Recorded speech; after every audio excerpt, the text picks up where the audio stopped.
Hi, it's Jay from Express Screen. Today we're going to go over quick frame maintenance, how to maintain and care for your Riso quick frames.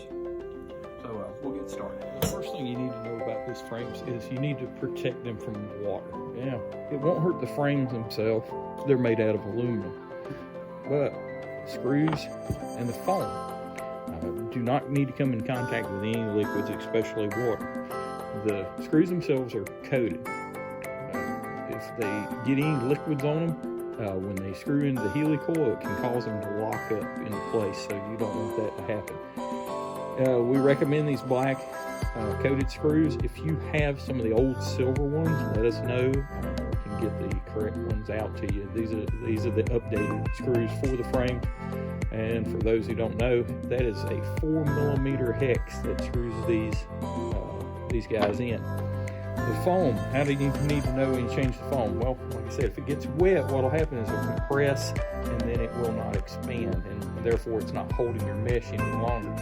Over the period of a long time of using these, it will keep compressing the mesh, keep compressing the foam, and finally the foam kind of just gives out. It won't retain its form anymore, so you'll need to replace these.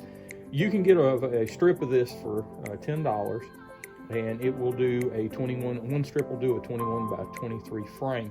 So if you notice that your mesh has been slipping, that's a good place to look at. A quick fix to tie you over until you can get some new foam is you can actually pull the foam out and flip it 180 degrees, and that'll last you until you can get some more foam in. All right, one thing on the foam, I'll show you right here, is when you put the foam in, there's a tendency to stretch it to put it in there. Don't do that. Cut your foam exactly the same length as your channel. And then you're going to take it and just kind of square it up, put one edge in, and push the rest out. Alright, and make sure that it's perfectly flat. You do not want an edge sticking up, you need the flat section sticking up. And then just work it in. On both sides. Don't stretch it out, because then that defeats the purpose of the foam pushing back. You'll make the foam too thin. And so once you get it in, make sure it's all nice and pushed down. And remember, once it's back in, it's going to be like you have a new frame. So these channels for the first few rounds are going to be a little bit tighter to get in there.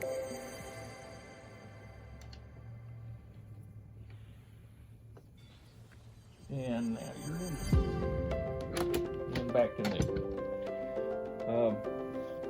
With the screws, the maintenance on them, again, keep them dry. I've got some Loctite heavy-duty anti-seize. What you want is a metal-free type of lubricant form. Just dab a little bit on there and do that every once in a while. You don't need but just a little bit of it, because you don't want the lubricant getting all over the frame area. Anybody who's been using these frames for a period of time knows the narrow edge at the bottom it's tight fit. You cannot put a finger down in there. There's a temptation always to use a flathead screwdriver. Don't, because these are aluminum frames. A screwdriver is most likely going to be made out of a hard metal, and so you do it, you're going to wind up either bending the D-bar or bending the frame or putting a burr in the frame. There is enough room if you've loosened it up. There's a small gap there. And you can actually take another D-bar and slide it in, but don't pry it hard, just gently twist it. Okay, and work your way down it. And then go back up. And then now it's broke loose. And that'll keep you from bending or breaking one of the D-bars. Another thing you need to do is inspect the inside edge of the frame, because the mesh is going to sit right on top of that edge with a lot of tension. And if something sharp or has scratched into the aluminum and it creates a burr right there, that can cause your screen mesh to tear.